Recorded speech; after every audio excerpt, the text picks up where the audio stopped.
Dinah Drake first appeared in a Thunderbolt tale in Flash Comics number 86 in 1947.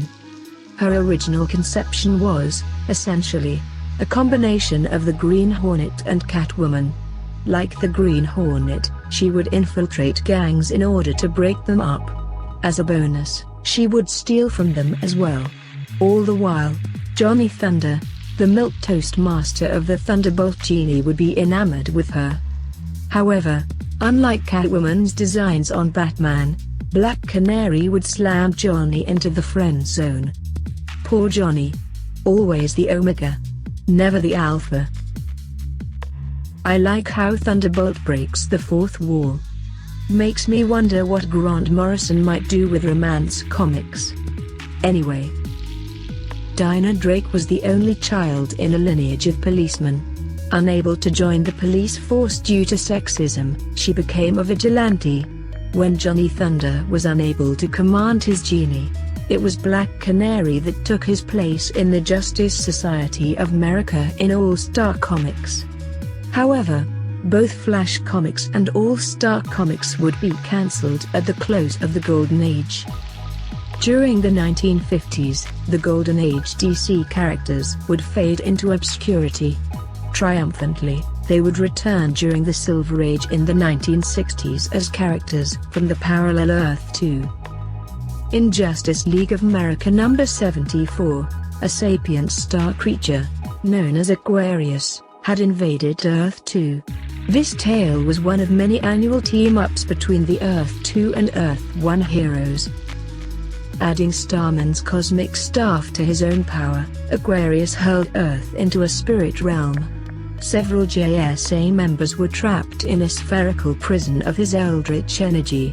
Separated from corporeal reality, Earth continued to only exist in the heroes' memories. Aquarius informs them that if they perish, so does Earth. When the Justice League arrived to rescue their counterparts, Aquarius hypnotized the Justice Society into battling them. Along for the ride was Black Canary's husband, Detective Larry Lance. He was to Black Canary what Steve Trevor was to Wonder Woman. A male damsel in distress. Hypnotized, Black Canary would face off against Green Arrow. I grin a little here, noticing how writer Denny O'Neil and artist Dick Dillon foreshadow the iconic love affair between the two heroes. You just know Green Arrow is admiring her. It is following his wife's defeat that the hypnotized Larry Lance steps in to pummel Green Arrow. Witnessing the League winning, and targeted by Green Lantern's power ring, Aquarius conjures a magic orb to roll over the heroes, with the first being Black Canary. Seeing his wife in danger, Larry wills himself to snap out of hypnosis and rescue her. However, without powers or fantastical skill, Larry's only option is to allow the sphere to kill him instead. The year was 1969. 4 years before Marvel Comics would kill a notable love interest. Black Canary mourned her beloved husband's heroic sacrifice. The year was 1969, the start of the Bronze Age. It would be an age of trauma and tragedy. Yet, it would also be an age of reinvention. Overcome by her grieving, Dinah Drake decides to reinvent her life on Earth 1. Snuggled in the arms of Superman, Dinah Drake departs to a new life beyond her wildest dreams.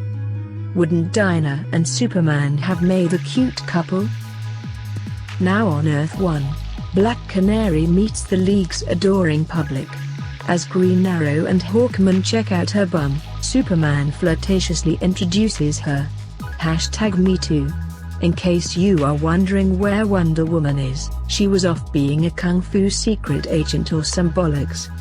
With her husband freshly 6 feet under back on Earth 2, Green Arrow wastes no time letting his intentions be known. Classy. In Justice League of America number 78, Dinah discovers she has a sudden superpower. This canary cry can shatter stone and even conceivably deafen Superman. Examined by the League computer, Atom and Superman determined that Dinah had undergone spontaneous mutation. By my knowledge, this tale marks Dinah as DC's second mutant hero, behind Captain Comet. By the 1980s, a continuity gap had become unavoidably apparent. If the Earth 2 characters aged in real time, then how old was Black Canary? This gaffe would be addressed in Justice League of America number 220 in 1983. Assuming she was, at least, 18 years old when she debuted in 1947, Dinah would be 54 years old by 1983. So, why had she remained so physically young? Antioxidants. I bet it was antioxidants. In number 220, the League and Society battle the villainous Johnny Thunder from Earth 1. During the battle, the relationship between Dinah and the Golden Age Johnny Thunder is recounted from Johnny's point of view. By the end of their heyday, Johnny had become resentful of Dinah and Larry's romance. Although invited, Johnny could not will himself to enter the church. Johnny had been aware, though, of Dinah giving birth to a daughter, Dinah Jr. While not a common naming convention nowadays, daughters were once named after their mothers and carried the suffix Jr. A more famous example from DC Comics is Barbara Gordon Jr. One day, Dinah and Larry were attacked by the Wizard, one of Earth 2's many second-rate villains. The Wizard cursed the crying Dinah Jr. with a deafening banshee cry. Seeking help, Dinah turns to Johnny Thunder, who, after all the resentment, gives her shelter. Now that's love. With no other option for its own safety or the safety of others, the baby was placed by Thunderbolt in his home dimension. There, the baby would sleep, be nourished by magic, and grow to adulthood. To ease the pain of Dinah and Larry, they were willed by the Thunderbolt to forget about her.